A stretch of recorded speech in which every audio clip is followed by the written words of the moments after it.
नमस्कार प्रिय दोस्तों, कैसे हैं आप लोग। उम्मीद करते हैं अच्छे होंगे। मैं MS राजपूत, मुख्यमंत्री अभ्युदय योजना, यूपीएससी फैकल्टी एटा। तो प्रिय दोस्तों, आज से हम लोग क्लास शुरू करेंगे संविधान और राज्य व्यवस्था पर। आइए चर्चा करते हैं कि संविधान क्या है और राज्य व्यवस्था क्या है। तो पहले हम देख लेते हैं, हमारे सिलेबस में दो शब्द हैं, संविधान एवं राज्य व्यवस्था।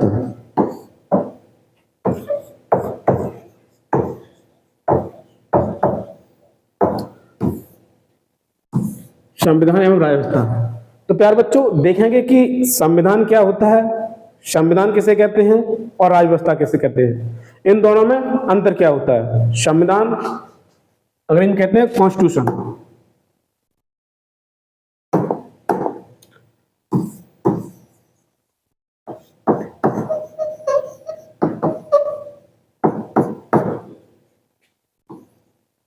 And polity. देखेंगे दोनों में क्या डिफरेंस है। और जब हम लोग अध्ययन करते हैं तो यह नहीं जान पाते हैं कि पॉलिटी किसे कहते हैं, संविधान किसे कहते हैं।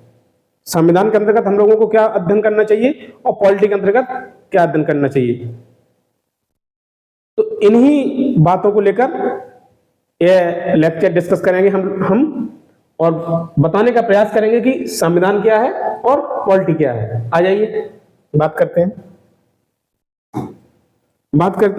सर्वप्रथम संविधान की। प्रिय बच्चों, संविधान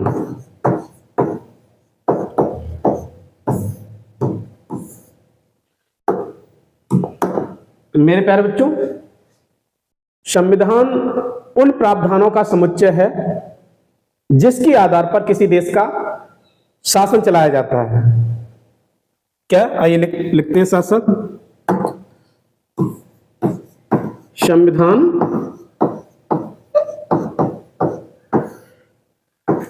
उन प्रावधानों प्रोविजंस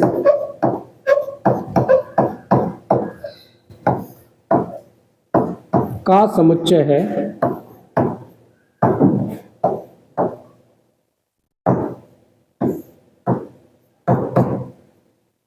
जिसके आधार पर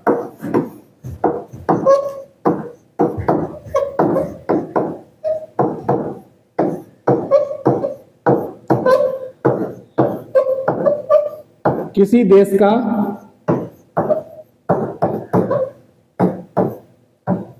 शासन चलाया जाता है।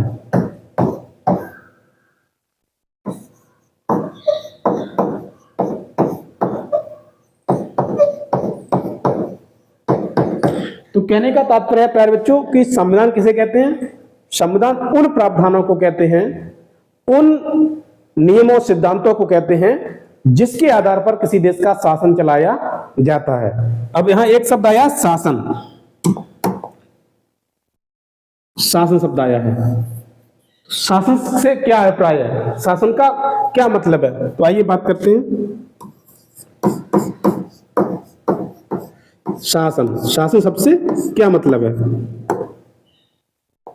देखिए प्यारे बच्चों, शासन का मतलब होता है सार्वजनिक जीवन का संचालन करना। शासन का अर्थ होता है, शासन का मतलब होता है कि सार्वजनिक जीवन का संचालन करना। शासन का मतलब क्या होता है प्यारे बच्चों, सार्वजनिक, पब्लिक लाइफ, सार्वजनिक जीवन का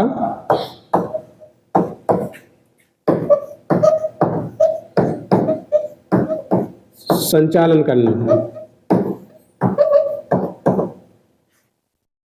और सार्वजनिक जीवन के अंतर्गत कुछ और प्रावधान आते हैं और कुछ बातें आती हैं, जैसे कानूनी व्यवस्था किस प्रकार की होनी चाहिए जिससे सार्वजनिक जीवन अच्छा संचालित हो सके, राजनीतिक व्यवस्था किस प्रकार की होनी चाहिए, प्रशासनिक व्यवस्था किस प्रकार की होनी चाहिए, शिक्षा व्यवस्था किस प्रकार की होनी चाहिए, सामाजिक व्यवस्था किस प्रकार की होनी चाहिए, आर्थिक व्यवस्था किस प्रकार की होनी चाहिए, जिससे हमारे सार्वजनिक जीवन का संचालन विधि विधान से चल सके। तो इसके अंतर्गत हम क्या क्या देखेंगे?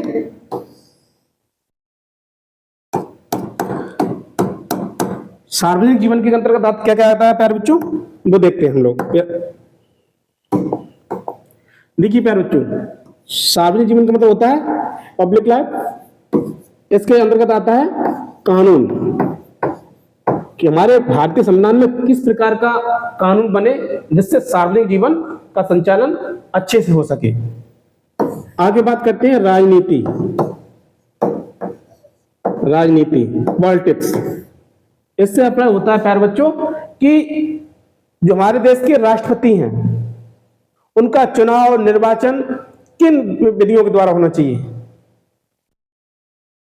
राष्ट्रपति का निर्वाचन करना, नियुक्ति करना, उनके कार्यों का उल्लेख करना संविधान तय करेगा। राष्ट्रपति संविधान के प्रावधानों के तहत बनेगा। लेकिन कोई किसी का पति बनना चाहता है तो उसका निजी जीवन है और वो बन सकता है, कोई बात नहीं, एक ऐसी बात। आगे बात करते हैं प्रशासनिक व्यवस्था से। प्रशासनिक व्यवस्था का मतलब है प्यारे बच्चों कि किसी जिले का कोई डीएम बनेगा तो कोई किसी का डीएम बनेगा किसी जिले का, तो संविधान में एक संस्था है यूपीएससी, संघ लोक सेवा आयोग, उसकी परीक्षा पास करके बनेगा। परीक्षा का प्रावधान कौन देता है? संविधान देता है। संघ लोक सेवा आयोग के अध्यक्ष बनेंगे, संविधान के तहत प्रावधानों के तहत बनेंगे।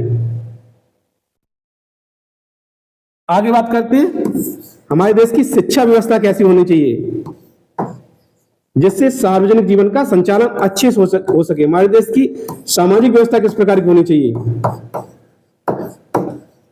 हमारे देश की अर्थव्यवस्था किस प्रकार की होनी चाहिए। तो ये सभी प्रावधान, यह सभी बातें किसमें आती हैं प्यारे बच्चों? सार्वजनिक जीवन के संचालन में। यह सभी बातें किसके अंतर्गत आती है प्यारे बच्चों? सार्वजनिक जीवन के संचालन में। आगे बात करते हैं कि हमारा जो भारतीय संविधान है वो हमारे देश की मूल विधि है। जो भारतीय संविधान है प्रिय बच्चों वो मूल विधि है और हमारे देश में संविधान ही सर्वोच्च है। संविधान ही क्या है? सुप्रीम है। संविधान ही सर्वोच्च है। हमारे देश का पूरी शासन व्यवस्था, पूरी सार्वजनिक जीवन का संचालन संविधान के प्रावधानों के तहत होगा। तो जो संविधान है वो क्या है प्यारे बच्चों? जो हमारे देश का संविधान है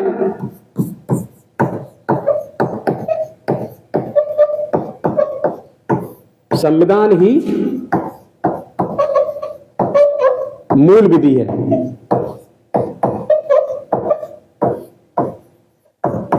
और संविधान ही क्या है? सर्वोच्च है, सुप्रीम है।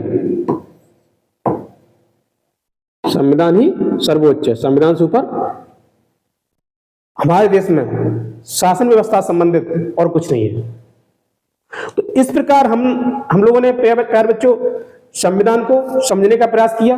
तो एक मिनट में समराइज करने का प्रयास करूंगा कि संविधान उन प्रावधानों का समुच्चय है, संग्रह है, कलेक्शन है जिसके आधार पर किसी देश की शासन व्यवस्था चलाई जाती है या किसी देश का शासन चलाया जाता है। शासन से अभिप्राय है प्यारे बच्चों सार्वजनिक जीवन का संचालन करना। और सार्वजनिक जीवन के अंतर्गत क्या आता है? कानून व्यवस्था आती है, सामाजिक व्यवस्था आती है, अर्थव्यवस्था आती है, प्रशासनिक व्यवस्था आती है, राजनीतिक व्यवस्था आती है। इन सभी प्रावधानों का जो संचालन होगा वो भारतीय संविधान के तहत होगा प्यारे बच्चों। अब आगे बात करते हैं राज व्यवस्था की। आगे बात करते हैं प्यारे बच्चों राज व्यवस्था की, जिसे अंग्रेजी में कहते हैं पॉलिटी। राज व्यवस्था, जिसको अंग्रेजी में क्या कहते हैं प्यारे बच्चों? पॉलिटी।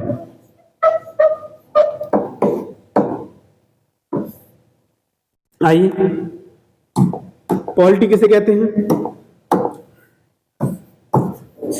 जो पॉलिटी है वो प्यारे बच्चों संविधान का अनुप्रयोग है, एप्लाइड फॉर्म है। और जब संविधान व्यवहार में लागू किया जाता है तो उससे कुछ विषय और मुद्दे उभर कर आते हैं, और उन विषय और मुद्दों को ही समग्र रूप से राज्य व्यवस्था कहते हैं। आइए लिखने का प्रयास करते हैं। राज्य क्या है बेटा? संविधान का अनुप्रयोग है, एप्लाइड फॉर्म है, संविधान का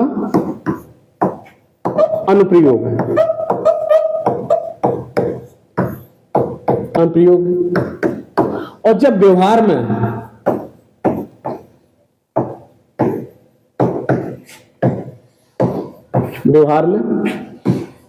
संविधान लागू होता है तो कुछ मुद्दे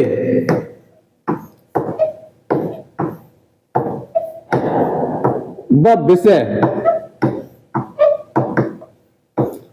उभर कर आते हैं,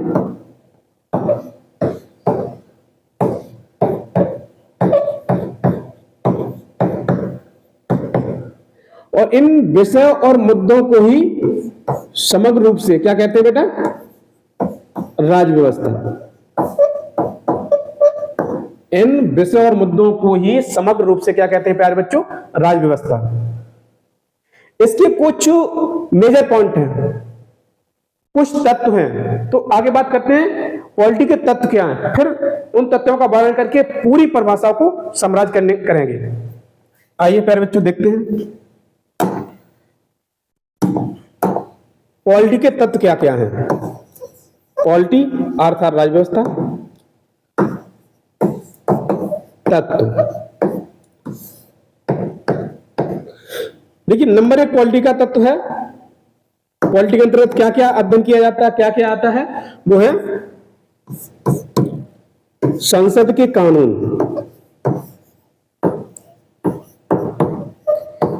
हम संसद के जो भी कानून पढ़ते हैं वो पॉलिटी के अंतर्गत पढ़ते हैं। और आता है न्यायालय के निर्णय। न्यायालय के जो भी निर्णय होते हैं वो एक पॉलिटी का भाग होता है। और तीसरा है गैर संवैधानिक संस्थाएं। गैर संवैधानिक संस्थाएं। तो पॉलिटी के तीन तत्व कौन कौन से हैं प्यारे बच्चों? संसद के निर्णय, संसद के कानून। जो संसद, जो हमारी पार्लियामेंट, जो हमारी विधायिका कानून पारित करती है वो पॉलिटी के अंतर्गत आएगा। जो हमारा सुप्रीम कोर्ट, जो हमारा न्यायालय निर्णय देता है वो सभी पॉलिटी के अंतर्गत आएंगे। और गैर संवैधानिक संस्थाएं, एक्स्ट्रा कॉन्स्टिट्यूशनल बॉडी और उनके कार्य सभी हम पॉलिटी के अंतर्गत पढ़ेंगे। तो एक एक तत्व को समझने का हम लोग प्रयास करेंगे। जैसे पहला तत्व है संसद के कानून। संसद के कानून किस प्रकार से पॉलिटी के अंतर्गत आते हैं, आइए चर्चा करते हैं। हमने आपको बताया कि जो संविधान है वो एक सैद्धांतिक स्वरूप है, और इसी संविधान को जब व्यवहार में लागू किया जाता है तो कुछ विषय और मुद्दे उभर कर आते हैं, और उन विषय और मुद्दों को के समग्र रूप को ही राज्य व्यवस्था कहते हैं। और वो विषय और मुद्दे होते कौन से हैं? संसद के कानून, न्यायालय के निर्णय और गैर संवैधानिक संस्था उनके कार्य। तो हम एक एग्जाम्पल के द्वारा समझते हैं। सैद्धांतिक रूप से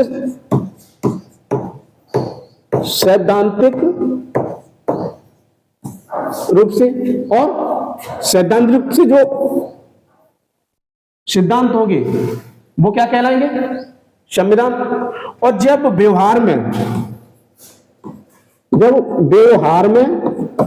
उन्हीं सिद्धांतों को लागू किया जाएगा और जो विषय उभर कर आएंगे उन्हें पॉलिटी कहेंगे। अब हम बताने का प्रयास करेंगे कि सैद्धांतिक, जैसे एक आर्टिकल है 17, एक 17 आर्टिकल है जो अस्पष्टता की मनाही करता है और कहता है जो अनटचेबिलिटी करेगा उसको दंडनीय अपराध दिया जाएगा। 17 क्या कहता है सैद्धांतिक रूप से? 17 कहता है कि अस्पष्टता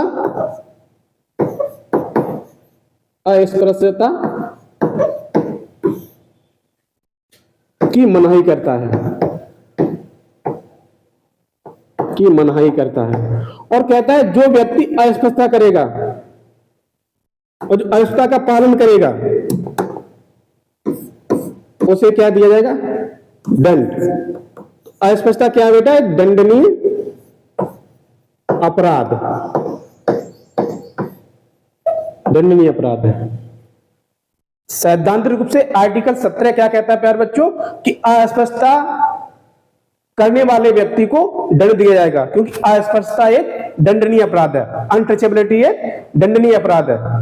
और जब यह व्यवहार में अप्लाई किया जाता है, व्यवहार में लागू होता है, तब व्यवहार में आता है कि जो अनटचेबिलिटी है, अस्पष्टता है, वो क्या है? अनटचेबिलिटी है, अस्पष्टता है, वो क्या है? यह मुद्दा उभर कर आता है, क्या है?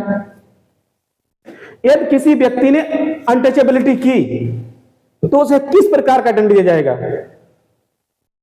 आर्थिक दंड दिया जाएगा, कारावास की सजा दी जाएगी, या उसे मृत्युदंड दिया जाएगा? दंड क्या होगा, या दंड का स्वरूप क्या होगा? दंड क्या होगा? उसका दंड आर्थिक दंड होगा या अर्थदंड होगा? जुर्माना देकर उसे छोड़ दिया जाएगा,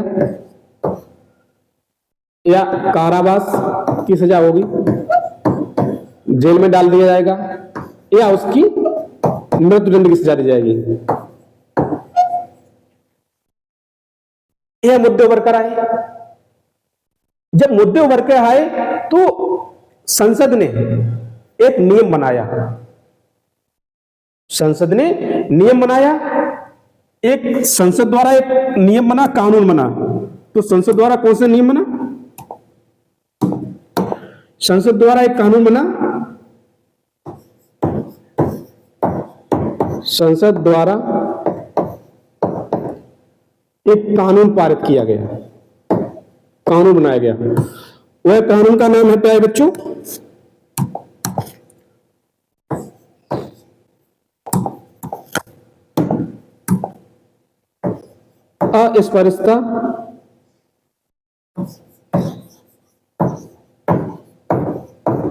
अस्पष्टता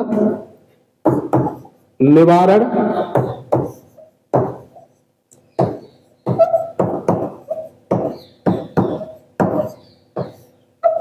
अधिनियम 1955। और इस कानून ने, इस एक्ट ने, इस अधिनियम ने बताया कि अस्पष्टता क्या है। यदि आपने और दंड का स्वरूप अलग अलग बताया कि यदि आपने पहली बार अनटचेबिलिटी की तो आपको यह दंड दिया जाएगा, दूसरी बार अनटचेबिलिटी की तो यह दंड दिया जाएगा, और तीसरी बार अनटचेबिलिटी की तो यह दंड दिया जाएगा। और इस एक्ट का नाम चेंज कर दिया गया, प्यारे बच्चों 1976 में, और इसका अब वर्तमान में नाम है नागरिक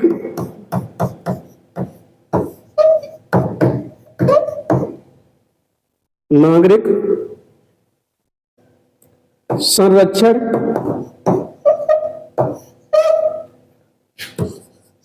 अधिनियम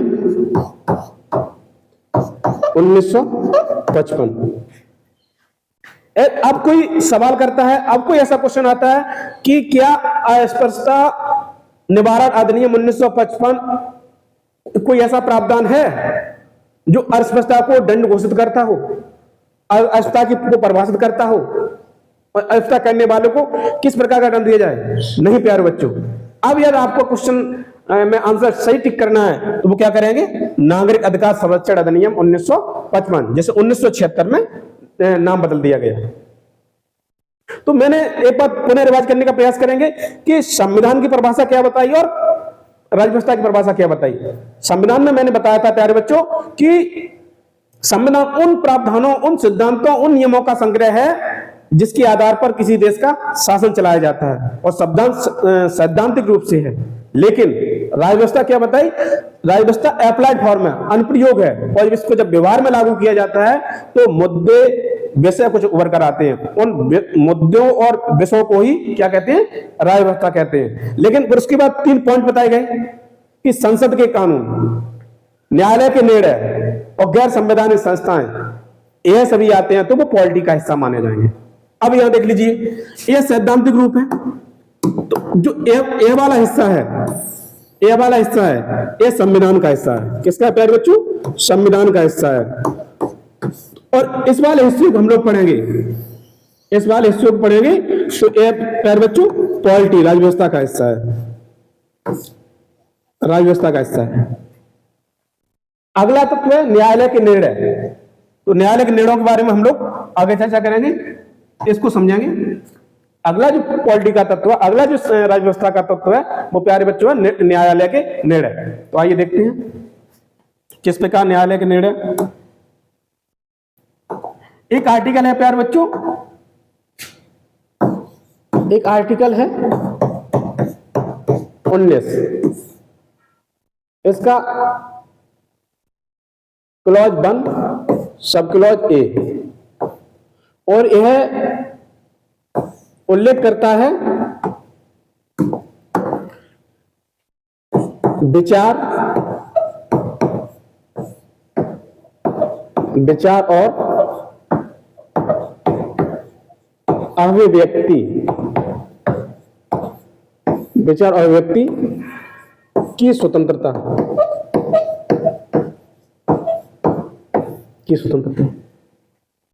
जब article 19 clause 1 sub clause A व्यवहार में लागू किया गया तो अभिव्यक्ति से संबंधित कुछ मुद्दे बरकरार आए,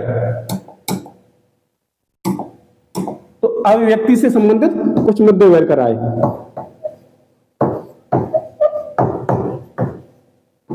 अभिव्यक्ति से संबंधित कुछ मुद्दे बरकरार आए, और यह पूछा गया कि ये फंडामेंटल राइट्स का आर्टिकल है, यह पूछा गया कि अभिव्यक्ति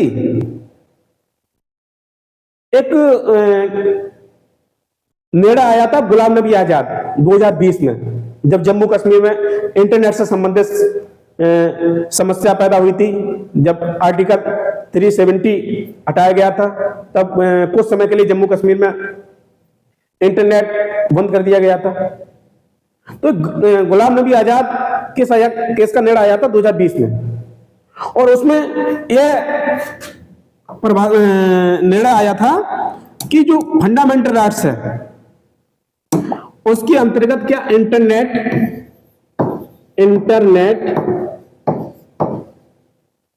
एक फंडामेंटल राइट्स है, क्या एक मौलिक अधिकार है। निर्णय में निर्णय दिया हाँ इंटरनेट एक मौलिक अधिकार है।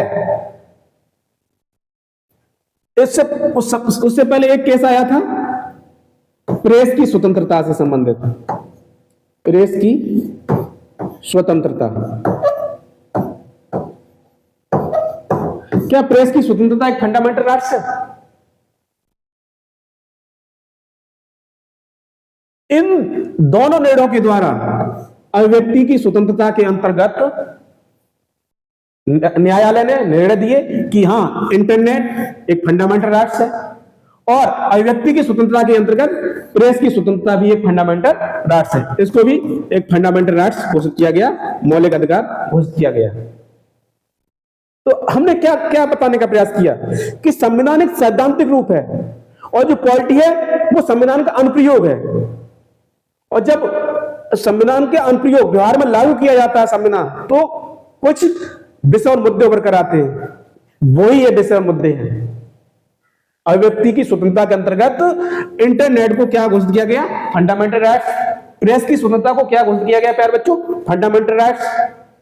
और इसी को, इस वाले पार्ट्स को क्या कहेंगे? संविधान। और इस वाले पार्ट्स को क्या कहेंगे प्यारे बच्चों? पॉलिटी। उम्मीद करता हूं क्लियर होता जाता होगा।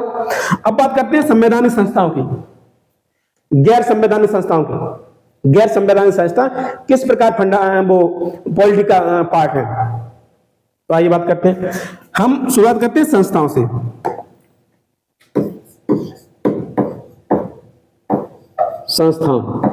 संस्था देखिए प्यारे, संस्थाएं हम लोग तीन प्रकार से देखेंगे। संवैधानिक संस्थाएं,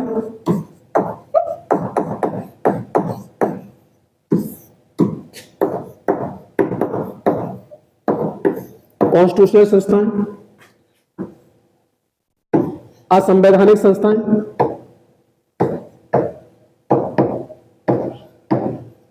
असंवैधानिक संस्थाएं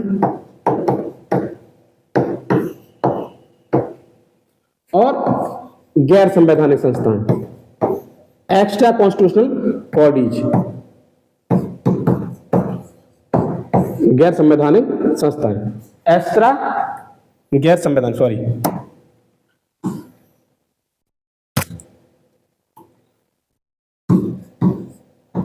संवैधानिक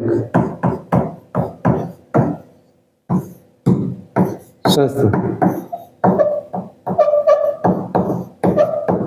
गैर संवैधानिक संस्था कौन सी? अब एक एक संस्था का हम लोग समझने का प्रयास करते हैं। आइए, संवैधानिक संस्था मतलब है कॉन्स्टिट्यूशनल बॉडीज, वे संस्थाएं जिनका संविधान में उल्लेख है। वे संस्थाएं प्यारे बच्चों जिनका संविधान में उल्लेख है, उन्हें कहते हैं संवैधानिक संस्था। एक बार इसे समझ लेते हैं। वे संस्थाएं जो संविधान के विरोधी हैं, द कॉन्स्टिट्यूशन के अगेंस्ट हैं, उन्हें कहते हैं असंवैधानिक संस्थाएं प्यारे बच्चों। आगे बात करते हैं गैर संवैधानिक संस्थाएं। वे संस्थाएं जो ना तो संविधान में उल्लिखित हैं और न संविधान के विरोधी हैं, लेकिन वे संविधान के आदर्शों, मूल्यों और उद्देश्यों को पूरा करती हैं। वो कहलाती हैं एक्स्ट्रा कॉन्स्टिट्यूशनल बॉडी, गैर संवैधानिक संस्थाएं। तो आइए एक बार पुनः समझने का प्रयास करते हैं। संवैधानिक संस्था क्या है? संवैधानिक संस्था क्या है प्यारे बच्चों? संविधान में उल्लिखित, संविधान में उल्लिखित अर्थात जिनका संविधान में उल्लेख है। जैसे एक संस्था है प्यारे बच्चों वित्त आयोग।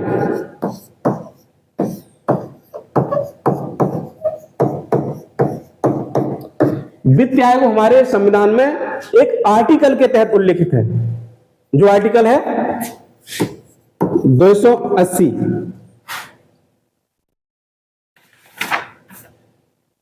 एक संस्था है प्यारे बच्चों निर्वाचन आयोग।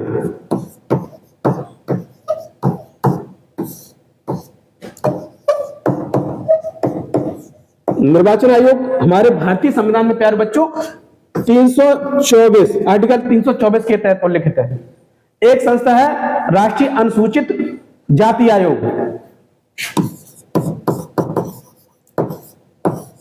राष्ट्रीय अनुसूचित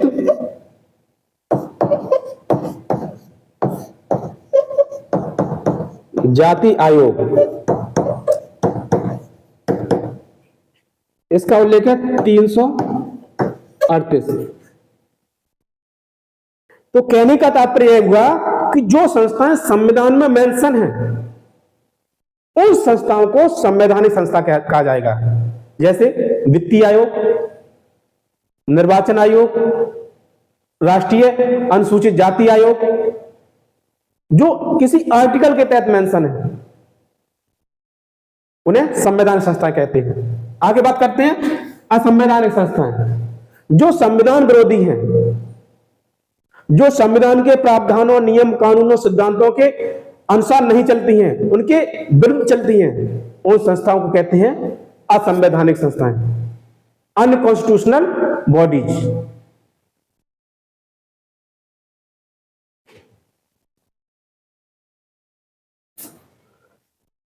आगे बात करते हैं प्यारे बच्चों असंवैधानिक संस्थाओं की। वे संस्थाएं जो संविधान की विरोधी हैं असंवैधानिक संस्था कहलाती हैं। आगे बात करते हैं गैर संवैधानिक संस्था, एक्स्ट्रा कॉन्स्टिट्यूशनल बॉडीज, जो संविधान में उल्लिखित नहीं है, जो संविधान के विरोधी भी नहीं है और वो संविधान के उद्देश्यों, आदर्शों को पूरा करती हैं, उन्हें कहते हैं गैर संवैधानिक संस्था। तो आगे बात कौन कौन संस्था होती है?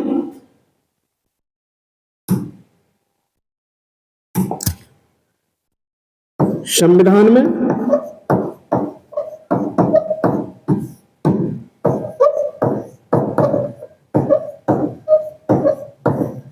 उल्लेख नहीं है,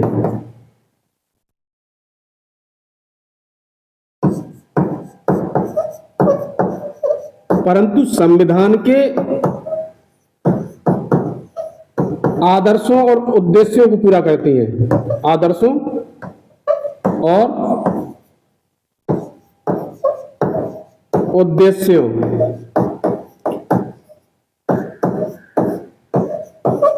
पूरा करती हैं। जैसे एक संस्था है राष्ट्रीय